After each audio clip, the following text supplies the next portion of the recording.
नेतारं नमो सिद्धारं नमो आर्यारं नमो वज्रायारं नमो लोये सवसाहुरं शुद्धात्मानमनेकान्तं साधुमुत्तम मंगलम वंदे संदृष्टिसिद्ध्यर्थं संदृष्ट्यर्थप्रकाशकम् मंगलम भगवान वीरो मंगलम गौतम गणे मंगलम कुंद कुंदाद्यो जैन धर्मोस्तु मंगलम सर्वमंगल मंगल्यम सर्वकल्याणकारकम प्रधानम सर्वधर्माणां जैनम जयतु शासनम अवर्गाय भव्यानां शुद्धये स्वात्मने पुनः बक्षे नियम सारस्य वृत्तिम तात्पर्य संगकाम सहज परमं तत्त्वं तत्त्वेषु सप्तसु निर्मलम सकल विमल ज्ञानावासम निरावरणम शिवम विशद विशदम नित्यम बाह्य प्रपंच परांगमुखम किमपि मनसा वाचाम दूरे मुनिरपि तन्नुमः। मैं उसे नमस्कार करता हूँ। तन्नुमः ये जैन दर्शन का बहुत सुंदर विशेषण है। बड़े शास्त्र नहीं देखो तो छोटी सी भावना पढ़ लो। जिसने राग द्वेष कामादिक जीते,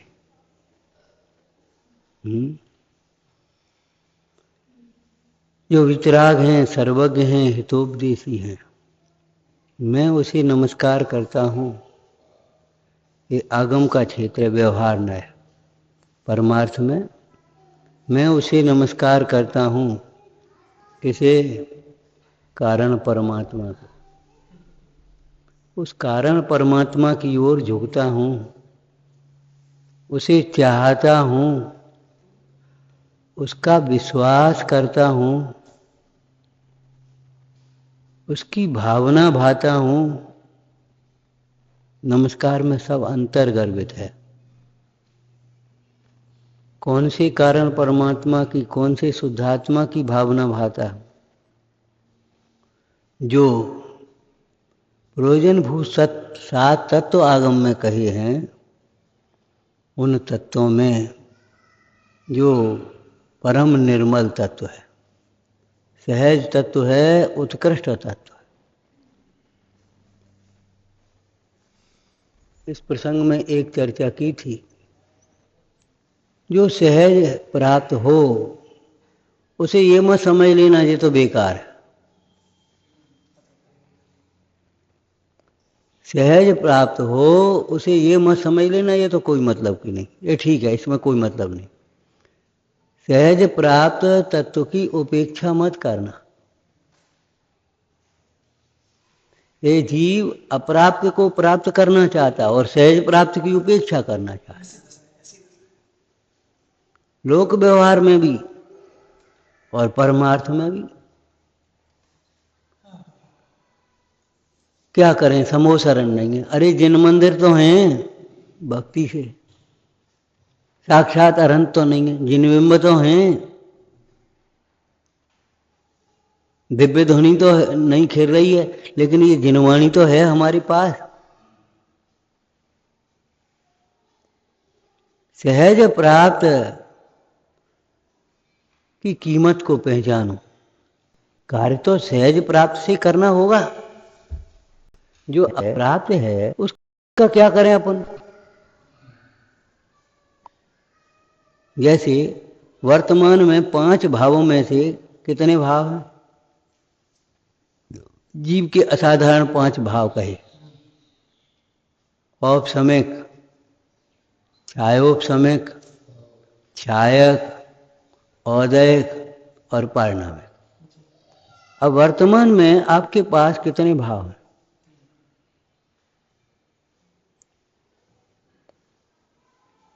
पारिणामिक भाव बिना कोई जीव नहीं है, तो पारिणामिक भाव तो है ही। औपसमिक क्षमिक चारित्र तो अभी नहीं प्रकट हुआ है, कोई बात नहीं। छायक नहीं है, कोई बात नहीं। आपके पास कितने भाव हैं? औदैहिक भाव है और छायोपशमिक ज्ञान दर्शन वीर्य। छायोपशमिक ज्ञान दर्शन वीर्य, ये 3 भाव। अब ये भाव आपके पास हैं, अब इन्हीं से काम चलाना है। अब इसमें औपशमिक, वो छायोपशमिक ज्ञान दर्शन आपके पास है, मति श्रुति ज्ञान आपके पास है, ठीक है।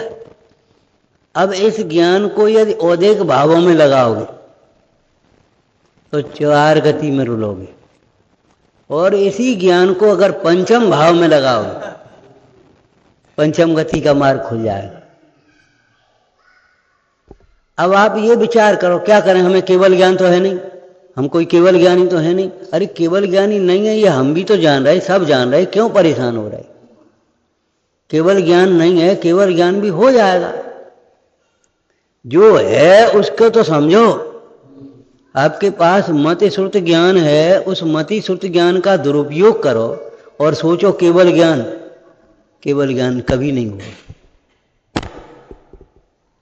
मति श्रुति ज्ञान जो है, जितना है, हमें तो बहुत कम ज्ञान है। अरे कम सही है, तो जितना है उसका सदुपयोग करो।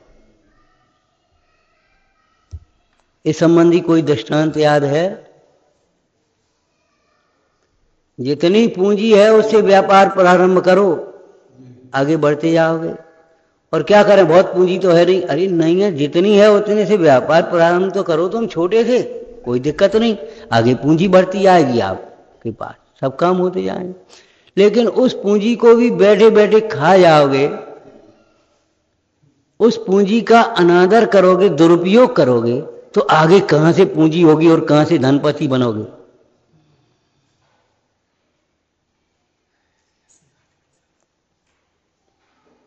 हर जगह ये सूत्र लगा लेना, क्या जो है उसका सदुपयोग करो, जो नहीं है उसकी चिंता मत करो।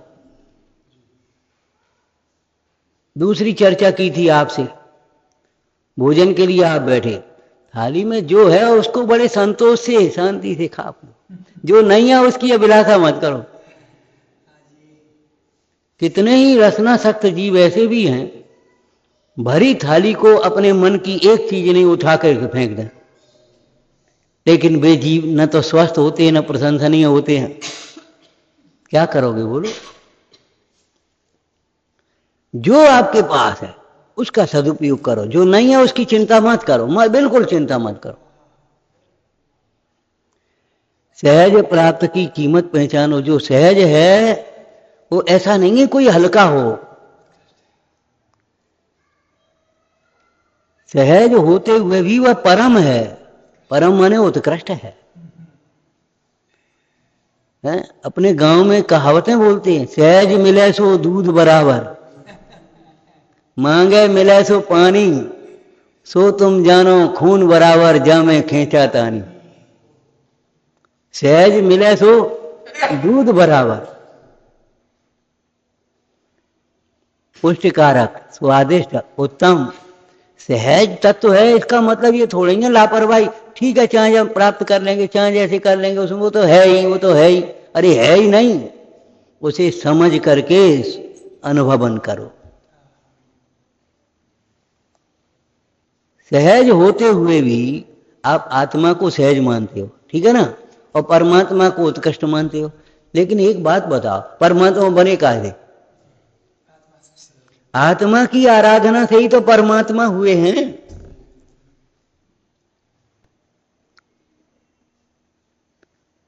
दूसरी बात, आप परमात्मा के पास जाओ तो क्या बताएंगे? भाई तुम्हें सुखी होना है, तुम भी अपनी आत्मा की आराधना करो, हम अपनी आराधना से सुखी। सवेरे चर्चा चली थी, यथानुभूत मार्ग बताते हैं भगवंत और संत। जिस आत्मा के अनुभवन पूर्वक हम आनंदित रहते हैं, हे जगत के जीवो, तुम्हारे अंतर में भी वह परमेश्वर कारण परमात्मा विराजमान है। तुम अपने आत्म स्वभाव को समझो और आनंद में रहो। अब आत्मा और शरीर दोनों हैं, संयोग और स्वभाव दोनों हैं। अब स्वभाव को न लक्ष्य करके, संयोगों का लक्ष्य करके दुखी करें तो क्या करें बोलो? उस समय स्वभाव कहीं चला तो नहीं गया जिस समय संयोग को लक्ष्य कर रहे?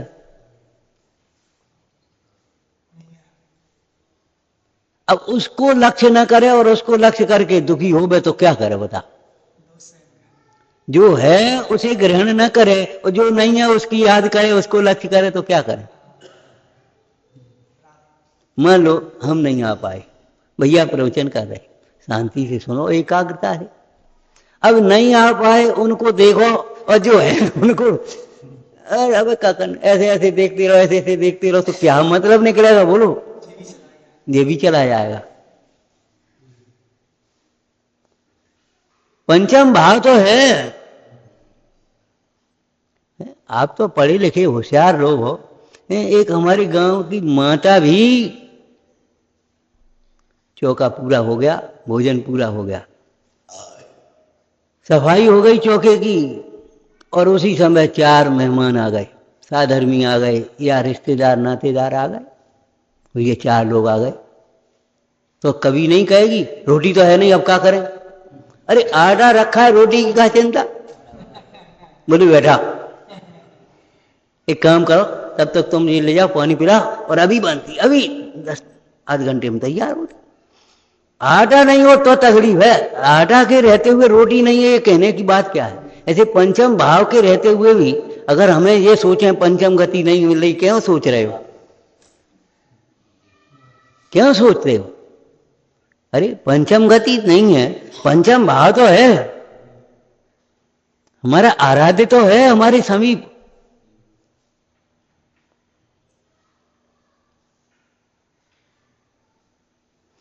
ज्ञानी जन, इसी में कलश है, इसी में काव्य है।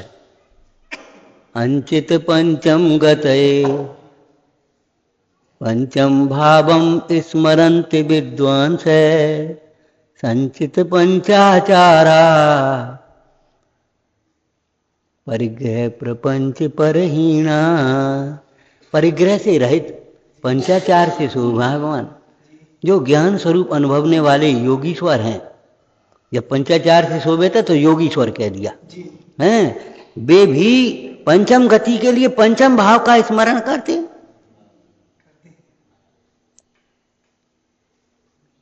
आगम के अभ्यास से इस प्रकार की शैलियों को ग्रहण करो, उत्साहित हो, आगे बढ़ो। हाँ, पंचम भाव के रहते हुए हमको पंचम काल की कोई परवाह नहीं। क्या करेगा हमारा पंचम भाव? ये पंचम काल हमारा क्या करेगा बता? क्योंकि पंचम भाव को मैंने गुरु पंच परमेष्टि के प्रसाद से हमने पंचम भाव को जान लिया। अब पंचम काल क्या करेगा हमारा?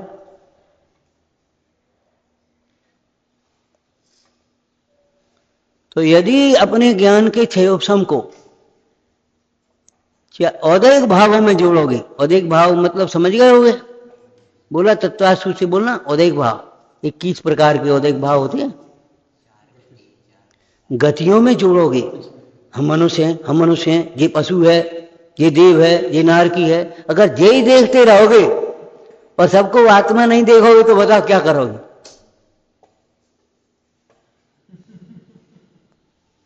अतीन्द्रिय पारिणामिक भाव और इंद्रियां औदैहिक भाव।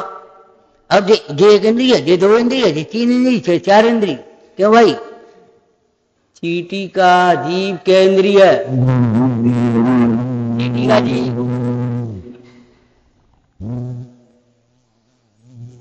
चींटी का जीव क्या इंद्रिय? अतीन्द्रिय है। चींटी का शरीर 3 इंद्रिय, चींटी का जीव अतीन्द्रिय, हाथी का जीव अतीन्द्रिय, मनुष्य का जीव अतीन्द्रिय, देव का जीव अतीन्द्रिय। अजीव तो अतीन्द्रिय होता है।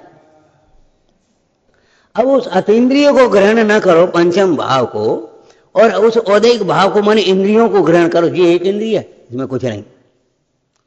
उस जीव की विराधना करो, क्या होगा?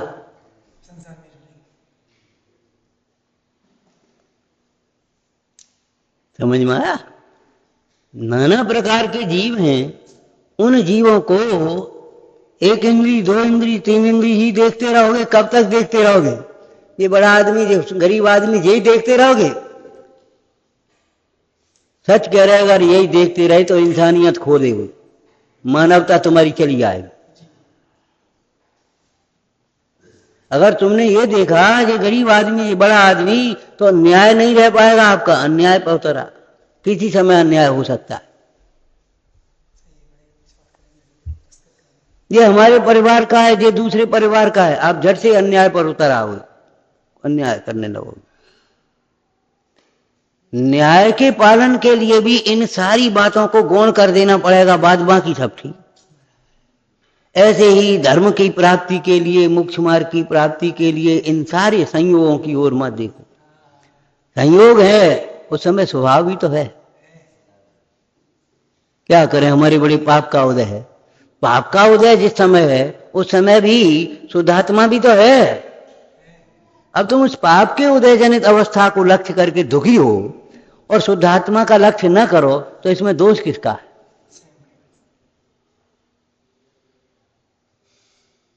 दोष किसका है? विचारना। ये पंचम भाव पंचम गति का कारण है। कब? पंचम भाव पंचम गति का कारण है। कब? जब इस पंचम भाव की उपासना की जाए। उपासित होता हुआ, समसार जी टीका में, उपासित होता हुआ शुद्ध कहलाता है। परमात्मा अन्य भावों से भिन्न उपासित होता हुआ परमात्मा कहलाता है। ये देव बड़े चमत्कारी है। तुम्हारी भाषा बोल रहे हो, बड़े चमत्कारी देव। हमारे यहाँ तो देव चमत्कारी होते ही हैं, चैतन्य चमत्कार को दिखाते हैं, अनादिकाल के मोह को क्षण मात्र में शांत कर देते, मिटा देते हैं। बोलो इससे बड़ा चमत्कार क्या होगा? क्यों भाई? इंद्रभूति गौतम कौन सी अवस्था में महावीर भगवान के पास गया था? तुझसे क्या बात करें, तेरे गुरु से बात करेंगे। चल कि ये तो हम चाहते ही, ये तो हम चाहते ही हैं। गुरु से बात करने की जरूरत नहीं पड़ेगी, गुरु के दर्शन मात्र से निहाल हो जाओगे। बात करने की जरूरत नहीं पड़ेगी, वहां बात करना भूल जाओगे, हैं, शांत हो जाओगे। और जैसे ही वो पहुंचे इंद्रभूति, देखते रह गए, देखते रह गए। ये चमत्कार नहीं है? ये मोह का उपशमन हो जाना, जब अग्नि का जल हो जाना चमत्कार है, तो कसाय की अग्नि शांत हो जाना, समता हो जाना, ये चमत्कार नहीं है क्या? अरे मूल जीव तो इच्छाओं की पूर्ति को चमत्कार कहते हैं, ज्ञानी जीव इच्छाओं के अभाव को चमत्कार कहते हैं। इच्छाओं का अभाव हो जाता। जब भगवंतों को देखा, आपको इंद्रादिक पद की भी अभिलाषा नहीं रही, ये चमत्कार नहीं है? हमें नहीं चाहिए। लौकिक दृष्टि में भी, लौकिक दृष्टि से, स्थूल आपकी दृष्टि से कह रहे हम, आपको रुचि नहीं थी धर्म मार्ग में, आपने सर्विस की, सोचते थे ये प्रमोशन हो जाए और ये ऐसे वहां पहुंच जाए और ऐसे कमाएं, ऐसे बूंदा बनाए, ऐसे काम करें, सोचते थे। अब आपने भगवान का दर्शन किया, एक जिनवाणी सुनी, अरे हमें नहीं चाहिए ये प्रमोशन प्रमोशन, हमें ये फालतू कमाई फमाई नहीं चाहिए, हमें तो भैया। क्यों भैया? अब ये बता, चमत्कार नहीं है ये? क्या है बोलो?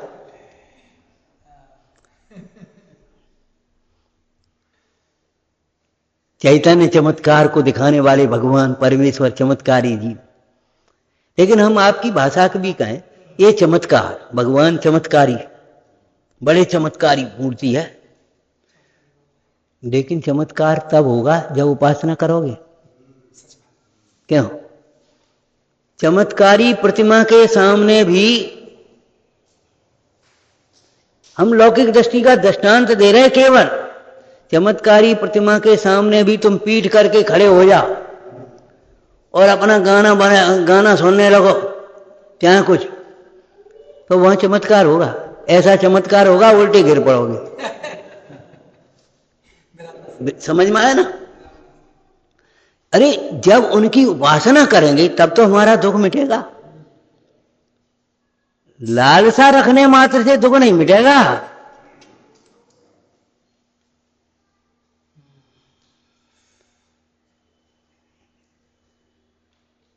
पंडित जी कहते हैं टोटरमल जी कसायों के प्रसंग में, क्रोध से दूसरे का नाश करना चाहे तो चाहे उसका नाश होना उसके उदय के अधीन, उसके भवितव्य के अधीन है, बाहर दृष्टि से भी। परमार्थ से समझ रहे क्या कहें? बोलो परमार्थ क्या कहना है? किसी का नाश होता ही नहीं है, अस्तित्व गुण है सब में। तुम क्या नाश करोगे? लेकिन क्रोध में, क्रोध से अपने ज्ञान दर्शन सुख का घात जरूर कर लेता, नाश अपना जीवन नष्ट कर लेता है। कई बार लौकिक क्षेत्र में भी दूसरों से बदला, तुम समझत का, तुम्हें हिले लगा देंगे, तुम्हें ऐसा कर देंगे, उस चक्कर में अपना जीवन पूरा बर्बाद कर देता, अपनी जायदाद बर्बाद कर लेता कि नहीं? और उसका पुण्य का उदय तो उसका कुछ नहीं बिगड़ता। होता है ऐसा कि नहीं? मान से दूसरे का तिरस्कार करे तो करे, लेकिन स्वयं अपना ही तिरस्कार होता है। इसी प्रकार समझ लेना, दूसरों को धोखा नहीं देता ये जीव, केवल अपने को धोखा दे रहा है, अपने को ठग रहा है, अपने को ठग रहा है। जो अपनी आत्मा को ठगना नहीं चाहते, संसार समुद्र में डुबाना नहीं चाहते, उनको क्या कहा? टोटरमल जी की भाषा बोलो, पंडित जी की, उनको इस ग्रहित मिथ्याद को सप्त व्यसन से भी बड़ा पाप जानकर पहले छोड़ना। देखा कि नहीं? अपनी आत्मा को ही तो ठगोगे, कौन को ठगोगे? भीतर भीतर तुम्हारे कुछ चल रहे भाव, ऊपर ऊपर से हंस रहे हो, तो ये बताओ वो परिणाम भीतर का भोगोगे, उसको कौन ठग, किसको ठग रहे हो?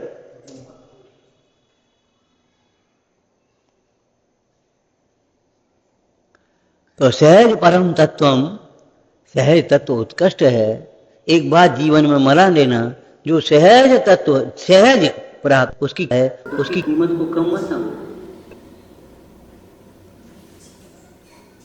उसका बढ़िया सुंदर सदुपयोग करो जीवन में।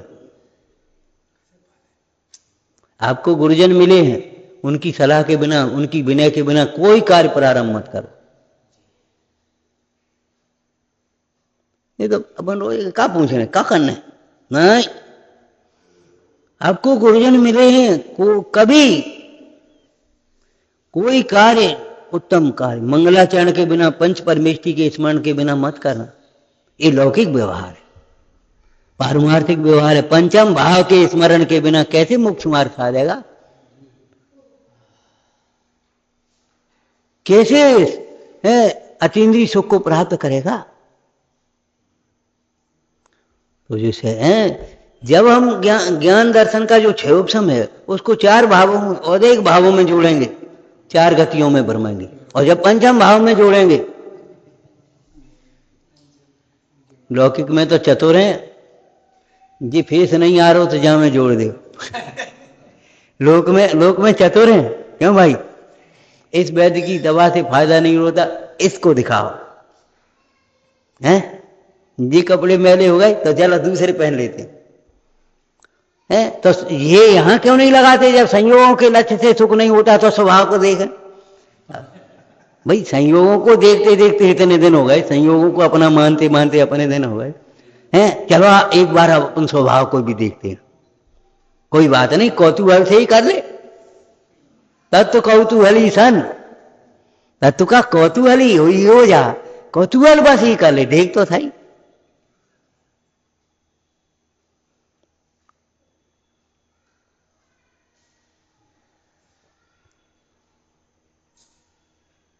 कैसा निर्मल तत्व है वो पंचम भाव। तुम्हें भी निर्मलता चाहिए, मलिनता तो नहीं चाहिए। तो कैसा तत्व है? निर्मल तत्व। आप मैला शरीर हो गया, मैले कपड़े हो गए, धोना है, निर्मल जल से धोगे कि मैले जल से? निर्मल जल से ही तो धोगे हैं। तो अपनी परिणति को काय से धोगे? निर्मल सरोवर में स्नान करेगा तभी तो निर्मलता प्राप्त होगी, और मलिन जल में मलिन और हो जाएगा। तो कैसा निर्मल तत्व है? बस अंतिम इस लाइन की अंतिम पंक्ति बोलो जो अपनी चल चुकी पहले। कैसा निर्मल तत्व है जिसमें अनादि से ही मलिनता नहीं हुई। कैसा निर्मल तत्व है जो अनादि से ही निर्मल है, जिसमें अनादि से ही मलिनता नहीं है।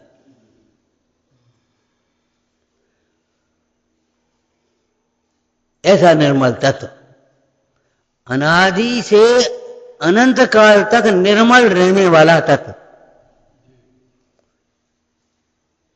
जैसे आकाश, चाहे धूल उड़े, चाहे होली का रंग बरसे, चाहे कुछ भी हो, चाहे कोई कीचड़ उछाए, चाहे कुछ भी हो, आकाश निर्मल निर्मल निर्मल। धूल आकाश में होने पर भी आकाश धूल को ग्रहण करता है। ऐसे संयोग रहने पर भी ज्ञानी इन संयोगों को ग्रहण नहीं करता। ग्रहण नहीं करता माने अपना नहीं मानता। इसलिए आत्म स्वभाव, वस्तुनिष्ठ कथन करें तो आत्म स्वभाव उन संयोगों को ग्रहण करता है कि न्यारा रहता है। देह में रहते समय क्या आत्मा देह रूप हो गया? नहीं हुआ। रागादिक में रहते हुए भी क्या आत्मा रागादिक रूप हो गया? तो फिर निर्मल है। इसका नाम निर्मल।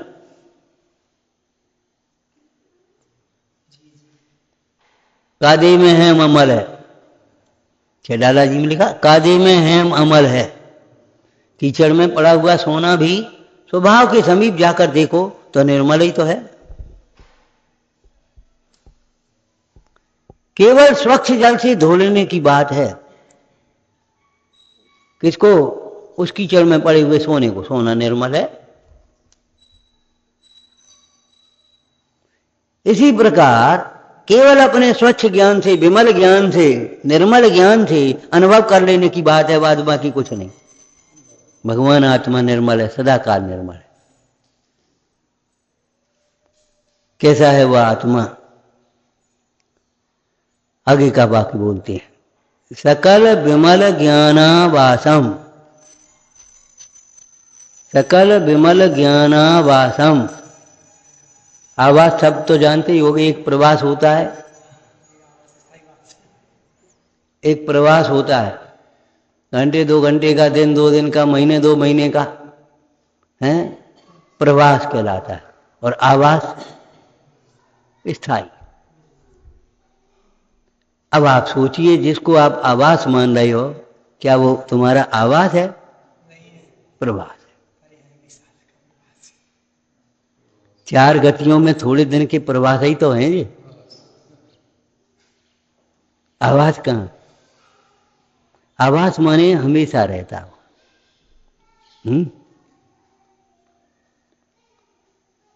जैसे आवासीय विद्यालय हो जाते ना, 24 घंटे बच्चा वहीं पढ़ेगा, वहीं रहेगा। और वैसा विद्यालय अपने पढ़ करके चला गया 4 घंटे 6 घंटे में जो कुछ भी है। तो आवास सकल विमल ज्ञानावासम, सकल विमल ज्ञान। 3 शब्द जोड़ो इसमें। एक ज्ञान, ज्ञान, ठीक है ना। एक विशेषण लगाओ, विमल ज्ञान। तो क्या महाराज समल ज्ञान भी होता है? हाँ, मिथ्या ज्ञान, कुज्ञान, जिसको हम लौकिक भाषा में पंडित बनारसी दास जी ने समयसार नाटक में कुबुद्धि कहा। जड़ बुद्धि, कुबुद्धि।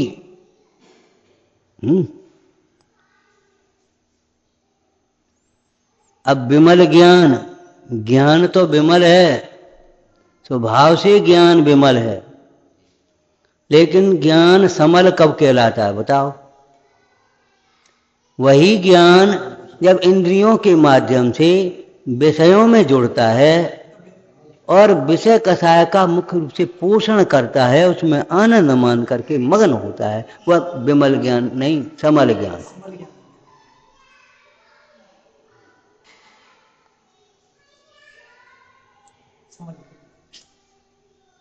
कोई दृष्टांत याद है? जैसे हरा प्रकाश, नीला प्रकाश, लाल प्रकाश, प्रकाश होते हैं हरे नीले लाल।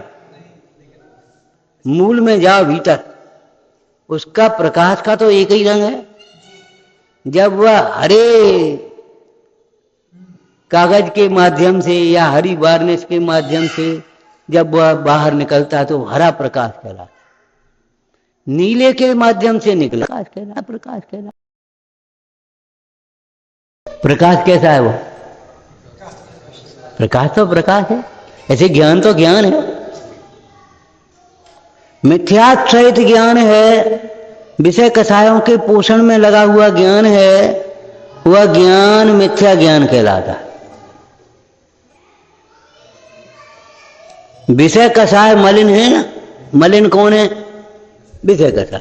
तो विषय कषाय में जब ज्ञान जुड़ा तुम्हारा, वो ज्ञान भी मलिन हो गया। ये समझ, कपड़ा आपका उज्जवल है और वह अगर कीचड़ में गिर गया तो वो भी मलिन हो गया। ज्ञान अतीन्द्रिय है, अगर वह इंद्रियों के माध्यम से प्रवर्ता तो वो ज्ञान भी इंद्रिय ज्ञान हो कहलाने में, उस ज्ञान को भी इंद्रिय ज्ञान कहलाएंगे। मलिन ज्ञान, अपने ज्ञान को उपयोग को मलिन मत करो। स्वभाव से देखें तो उपयोग मलिन होता भी नहीं है, मलिनता उसमें जानने में आती है, लेकिन ये जीव उस ज्ञान को और उस राग को एक में एक मानता है तो उस मलिन ज्ञान कहलाता।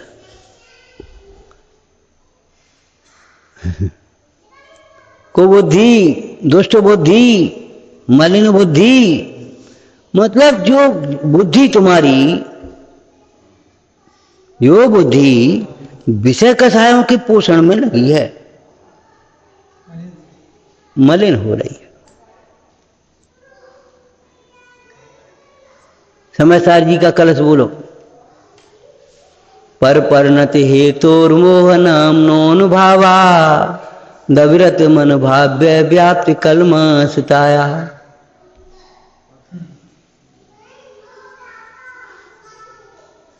उस दिन चर्चा की थी, ज्ञानी के जीवन में कुशलता है, अज्ञानी के जीवन में कलुषता है। कलुषता, कलुषता माने मैला, निरंतर उसके परिणाम मलिन रहते। वह कभी अपने आत्महित के लिए नहीं सोच पाता, आत्म स्वभाव का चिंतन नहीं कर पाता, हमेशा विषय कषाय का चिंतन। ये खाओ, ये पहनो, ये घूमो, ऐसे करो, ऐसे करो, ऐसे बोलो, इसको ऐसा करो, इसको ऐसा करो, बस उन्हीं में लगा रहता।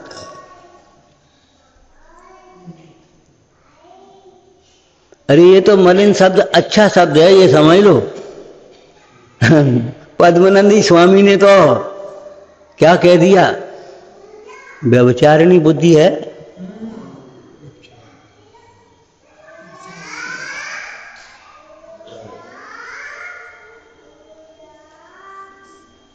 विचारना, सोचना मलिन है।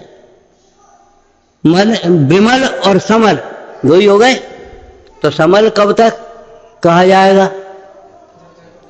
जब वह ज्ञान अपने ज्ञान स्वभाव से विमुख होकर ज्ञेयों में भ्रमता है और वहां आनंद मानता है, अपनापन मान रहा है, उन कषायों के पोषण में लगा वो विमल ज्ञान।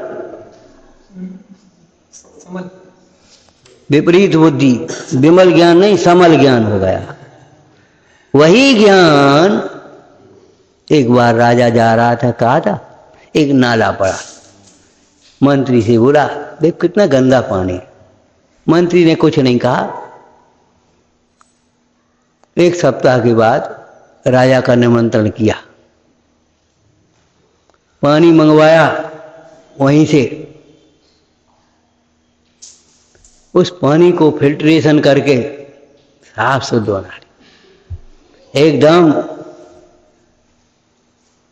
राजा को पानी दिया, राजा कहता पानी बहुत, महाराज वही पानी है जिसको आप मैला कह रहे थे। अरे मिथ्या दृष्टि जीव ही तो सम्यक दृष्टि बनता है, अज्ञानी ही ज्ञानी बनता है। विचार ना, पानी जैसे 11वीं गाथा में पानी कीचड़ के संसर्ग से मलिन कहलाता था। जब कतक फल डाला गया तो कीचड़ अलग और पानी अलग, और पानी निर्मल। ऐसे ही बुद्धि को विषय कथाओं से विरक्त किया, अपने स्वभाव में लगाया निर्मल। निर्मल ज्ञान। अब वो निर्मल ज्ञान या विमल ज्ञान दो प्रकार का, एक सकल और एक विकल। खेडाला में देश प्रत्यक्षा, सकल प्रत्यक्षा।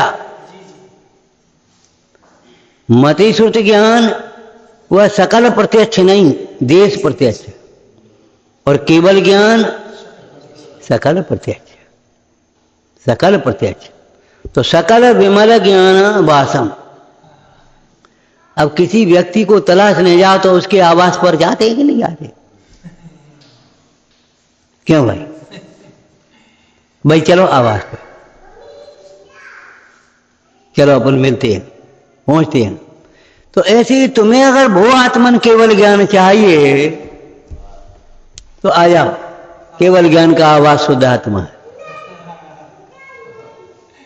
केवल ज्ञान का आवास शुद्ध आत्मा है। और जहां केवल ज्ञान है, लौकिक में जैसे लौकिक में हैं, घर में बड़े बूढ़े भी होते हैं, युवा भी होते हैं, बच्चे भी होते हैं। कभी कभी बच्चे शैतानी करें तो बच्चे बहुत बुरे लगते हैं।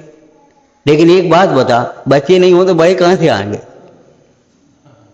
कहां से आएंगे? किसी दिन आप भी बच्चे थे, बोलो, थे कि नहीं थे? तो अब सम्यक ज्ञान नहीं होगा तो केवल ज्ञान कहां से आएगा?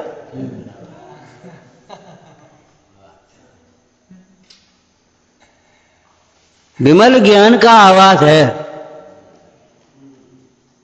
प्रवेश क्रम में जब आपने परिभाषा पढ़ी, गुणों के समूह को द्रव्य कहते, तो हमने एक बात और भी कही थी, स्वभाव दृष्टि से, अध्यात्म से। बोलो, अवगुणों का समूह नहीं है। नहीं। अरे अवगुण तो एक समय की पर्याय में आ गए हैं।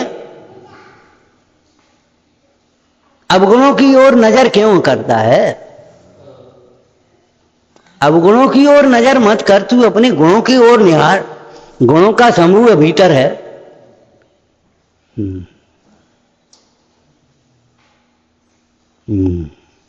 विचार ना। सकल विमल ज्ञानावासम, आवास पर आया है। ढंग से तसल्ली से बैठ के बात करेंगे, कह दे देना लौकिक में। तो ऐसे अपने इस केवल ज्ञान के आवास पर आया, सम्यक ज्ञान के आवास पर आया।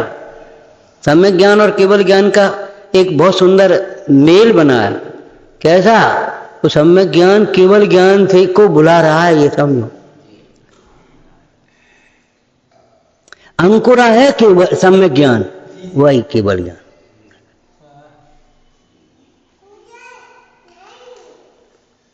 सम्यक ज्ञान दूज का चंद्र समझो, और केवल ज्ञान पूर्णिमासी का चंद्र समझो।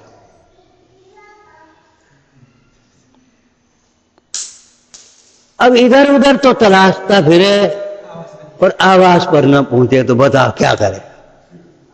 कहां मिलेगा? भैया हम सबरो बाजार देखे आए, बाजार देखने से कौन चलेगा? जाने मिठास के लिए हम जाने कौन कौन सी वस्तुएं देखा है। अरे मिश्री है उस ज्ञान मिठास का आवास। मिश्री मिठास का आवास है। तुझे मिठास चाहिए तो मिश्री के पास आ जाना। ऐसे ज्ञान का आवास, ज्ञान का निलय कौन है? ज्ञान का सिंधु सरोवर है, ज्ञान का सागर कौन है? ये शुद्ध आत्मा। सकल विमल ज्ञानावासम। अब बताओ इन दोनों में क्या ग्रहण करोगे? सकल विमल ज्ञान प्रकट करने योग्य उपाधि। सकल विमल ज्ञान अर्थात केवल ज्ञान प्रकट करने योग्य उपाधि है। और सकल ज्ञान, सकल विमल ज्ञानावासम, ये शुद्ध आत्मा आश्रय करने योग्य उपाधि। सम्यक ज्ञान एक देश प्रकट करने योग्य उपाधि। और बोलो, ये जो मलिन ज्ञान हो रहा है तुम्हारा, ये मलिनता है, मलिनता है। धूल में अगर कोई अच्छी चीज भी गिर जाएगी, खाने की भी गिर गई तो बाग फेंकनी पड़े, और क्या करो। गंदगी में गिरा हुआ लड्डू वह भी क्या होगा बोलो, फेंकना ही पड़ेगा। और क्या, अब क्या करें, कैसे खाएं, कैसे नहीं खा सकते, क्या करो। गंदगी में गिरा हुआ लड्डू वह भी फेंकने लायक हो गया कि नहीं। ऐसे विषय कसाय तो है ही, लेकिन विषय कसाय में जुड़ा हुआ तेरा जो ज्ञान है, उपयोग है, वो भी है, बेकार हो गया, दुख का कारण है। अपनी बुद्धि को भ्रमाओ मत, विषय कसायों में मत लगाओ। यही भावना आपने भाई है, भगवान का दर्शन करते हुए यही भावना भाई है। बहुत छोटे से पढ़ते होगे ये स्तुति, सकल गे गायक तदप, बहुत छोटे से पढ़ते होगे। आत्म के अहित विषय कसाय, इनमें मेरी परिणति का ज्ञान का।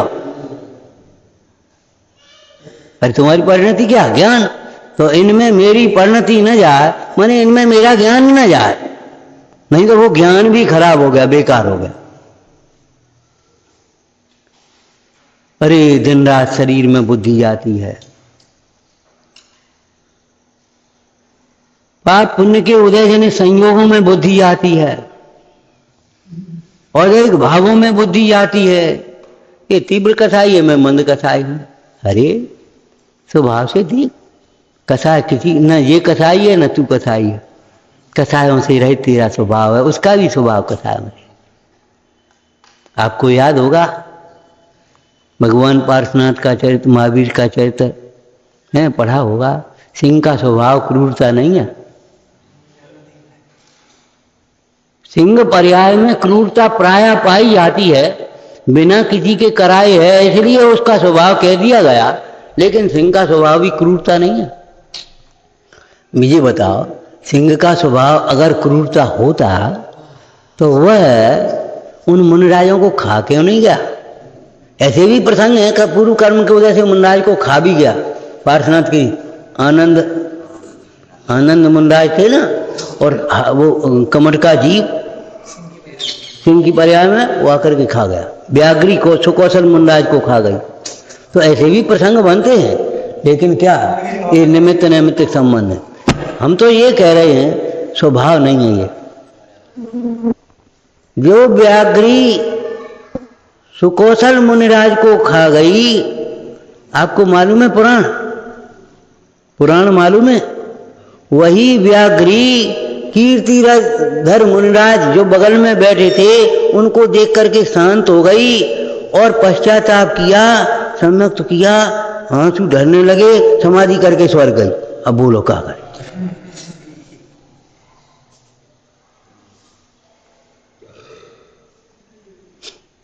क्या करोगे।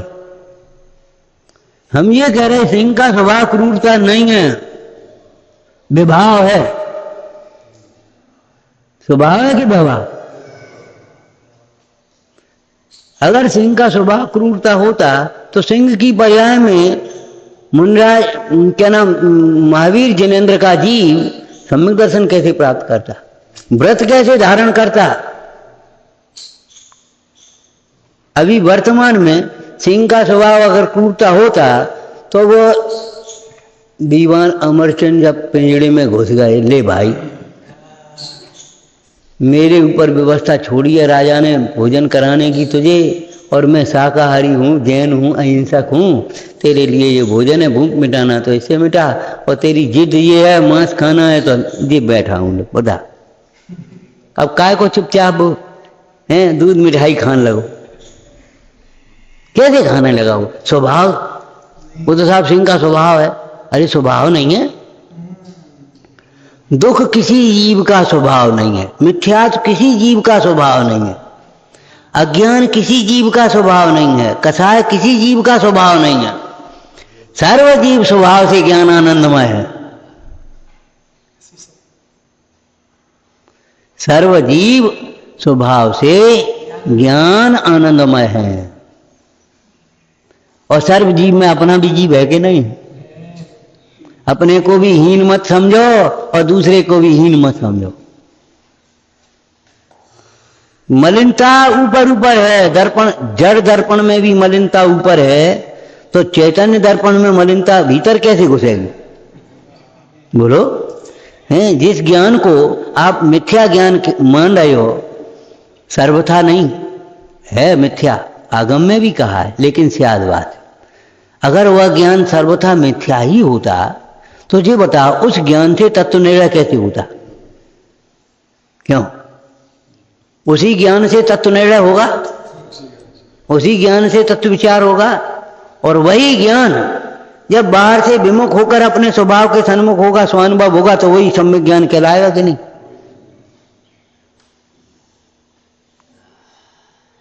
सर्वथा कैसे मान लिया तुमने?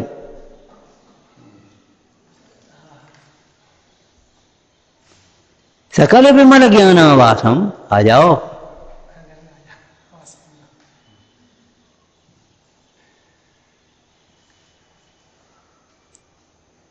भगवान नेमनाथ की पूरी इसमें पीछे स्तुति की। समो शरण में जिनका आवास है और केवल श्री का जिसमें आवास है। कैसे बढ़िया शब्द है। समो शरण में तो भगवान विराज है, और भगवान में क्या विराज रही? केवल ज्ञान रूपी श्री, श्री माने लक्ष्मी, केवल ज्ञान रूपी लक्ष्मी जिनमें विराज रही, वही चर्चा यहां कही। सकल विमल ज्ञानावासम,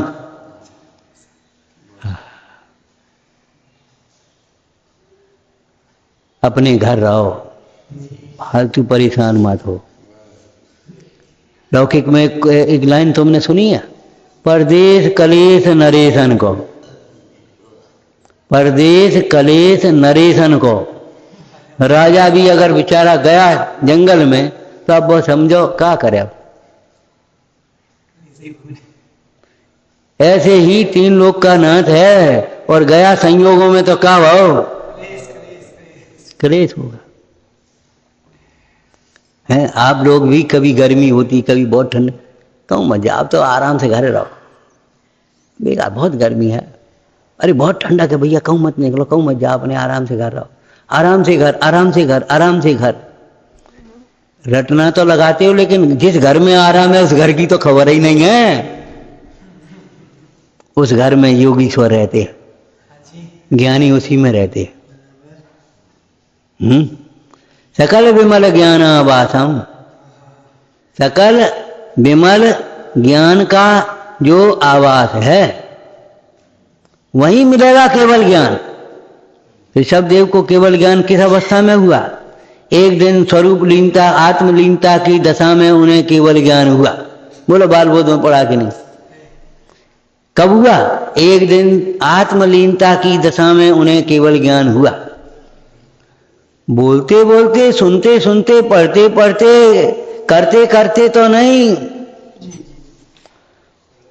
ध्यान रखना, कुछ न करना ये महाकार्य, बड़ा काम। कुछ नहीं करना ये बड़ा कार्य है, बड़े पुरुषार्थ से कर पाओगे आप। और कुछ नहीं बोलना ये उससे भी बड़ा कार्य, और कुछ नहीं सोचना ये समझो महा काम। गाथा है ये, मूल गाथा है। मां चेठ मां जंप मां चिंत, आया कि नहीं आया? मां चेठ, कुछ चेष्टा मत करो। हम कहते बच्चा नहीं कर सकता, ऐसे ही अज्ञानी नहीं कर सकता। अब आप कुछ मत करो, फिर कैसे काम चलेगा? आपको तुरंत लगेगा फिर कैसे काम चलेगा? आपने तो कह दी कुछ मत करो, हैं, फिर क्या खाएंगे, फिर क्या करेंगे? अरे खाने पीने की बातें थोड़ी चल रही हैं। कुछ नहीं करोगे तो आनंदित रहोगे।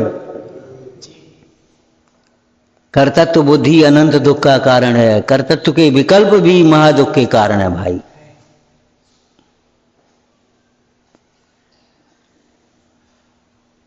बोलो, इन केवल ज्ञानी परमेश्वर की यही दशा है। क्या कर रहे हैं? बोलो, क्या बोल रहे हैं?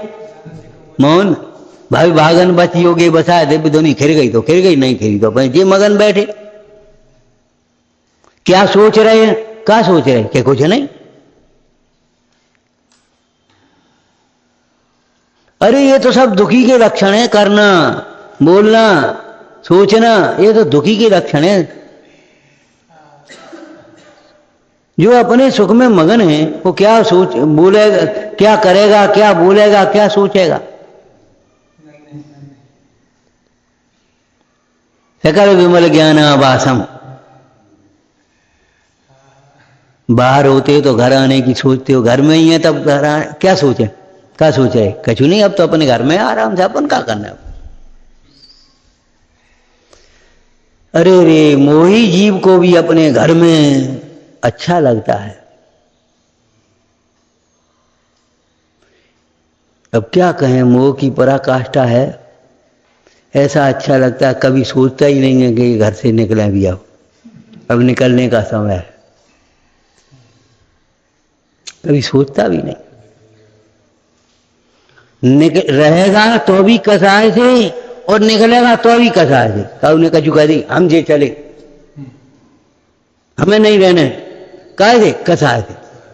अरे भैया कसाय से घर मत छोड़ो, कसाय छोड़ो। कसाय से घर छोड़ करके भी कहीं जाओगे, जहां जाओगे वहां दुखी होगे।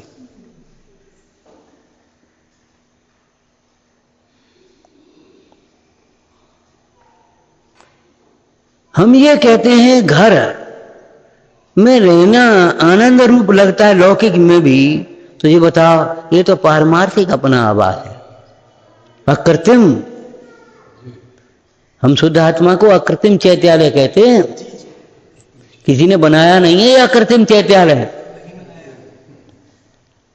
इसमें चैतन्य परमेश्वर वास करता है।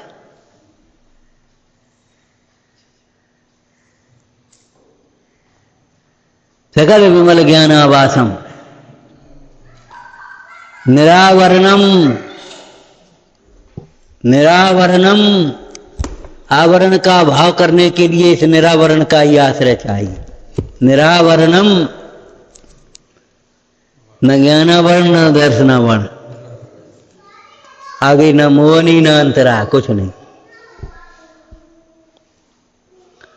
और वस्तु पर आवरण होता भी नहीं है। क्या कहा, वस्तु पर आवरण होता भी नहीं है। कोई मुहावरा लोकोक्ति पढ़ी है तुमने, तिनके की ओट पहाड़ पढ़ा है? तिनके की ओट पहाड़ क्या मतलब हुआ? ओट, ओट तो समझते आड़, तो तिनके की ओट पहाड़ कैसे हो जाएगा? तिनका इतना सा और पहाड़ इतना बड़ा, अब तिनके की ओट पहाड़ कैसे होगा? कभी कुछ सोचा भी है इसका अर्थ क्या होगा? अरे भाई एक तिनका आ गया, आंख बंद हो गई, पहाड़ नहीं दिख रहा। यही तो उसका अर्थ है तिनके की ओट का पहाड़ का। तिनके से पहाड़ कैसे ढकेगा? चले ढक गया। इतना बड़ा हॉल और इतने से हाथ से उंगली से कैसे ढकेगा? चले ढक गया। कभी कभी बड़े हॉलों में वहीं जिनमें विराजमान होते हैं, वेदी बनी होती है और वहीं स्वाध्याय आदि की व्यवस्था होती है। तो क्या करते हैं, एक पर्दा लगा लेते हैं, आवरण। ठीक है, तो अब ये बताना, जिस समय जो पर्दा लगी है उस समय की बात कर रहे हैं। जिस समय पर्दा नहीं है उस समय की बात नहीं है, पर्दा लगी है उस समय। वो पर्दा भगवान पर है? उस समय भी पर्दे के भीतर घुस गया है, आराम से दर्शन होंगे कि नहीं? पर्दा कहाँ है? भगवान के और हमारे बीच में है, दृष्टि में है। आवरण भी तेरी परिणति पे, ज्ञान पर नियामत तेरे मोह का पर्दा पड़ा। उस समय भी भगवान आत्मा निरावरण निरावरण निरावरण। इस कर्म आवरण का अभाव करने के लिए ये शुद्ध आत्मा ही आश्रय करने योग्य है। क्यों? जो तिरती हुई नाव है वही तो तिरने में निमित्त होगी। मिठास में मिश्री ही तो मिठास का कारण होगी। तो ये निरावरण तत्व ही आवरण के अभाव का कारण होगा। और निरावरण जो होता है वो शिवम, शिवम शिवम माने कल्याण स्वरूप होता है। ऐसा अशुद्ध आत्मा जब अपने पास है, अरे अपन स्वयं हैं तो हमारे पास ये नहीं है, हमारे पास ये नहीं है, हमारे पास ये नहीं है, का रोना रोते हो? क्यों रोना रोते हो भाई? एक दफे एक बात का एक निर्णय कर लो अपने पास, जो नहीं है उसकी जरूरत नहीं है, और जो है उसको वो हमारे पास है, बस खत्म मामला। आपके जीवन में संतुष्टि अपने आप आ जाए। जिसकी जरूरत है वो हमारे पास है, और जो नहीं है उसकी जरूरत भी नहीं है।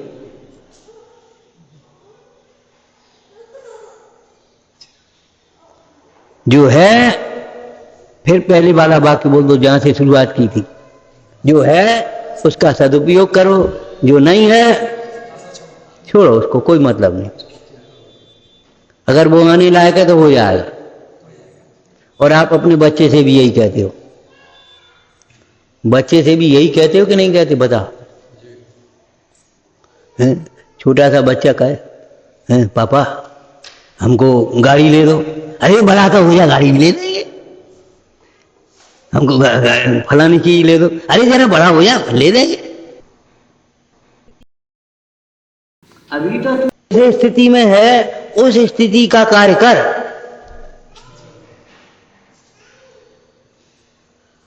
अब तू पढ़ने जाने लगा, बेटा बड़ा हो गया, यहाँ कॉलेज तो है नहीं, अरे कॉलेज लायक होता है, स्कूल तो जा, पहले स्कूल जा, बड़ा होगा कॉलेज लायक होगा तो कॉलेज भी मिल जाएगा, जहां जहां हुआ तहां पहुंचा देंगे, घबराता क्यों है?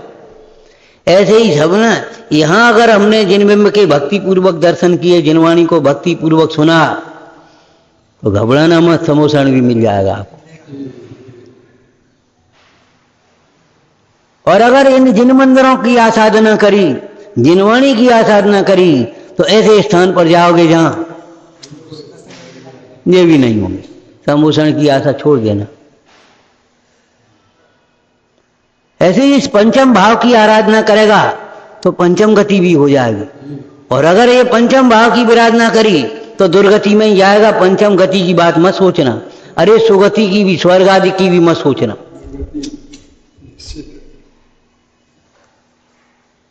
कैसा सुंदर काव्य है, हैं? सचमुच अमृत करत है विचारना। सहजानंदी शोध स्वरूपी अविनाशी में आत्म स्वरूप। सहजानंदी शोध स्वरूपी अविनाशी में आत्म स्वरूप। सहजानंदी शोध स्वरूपी अविनाशी में आत्म स्वरूप।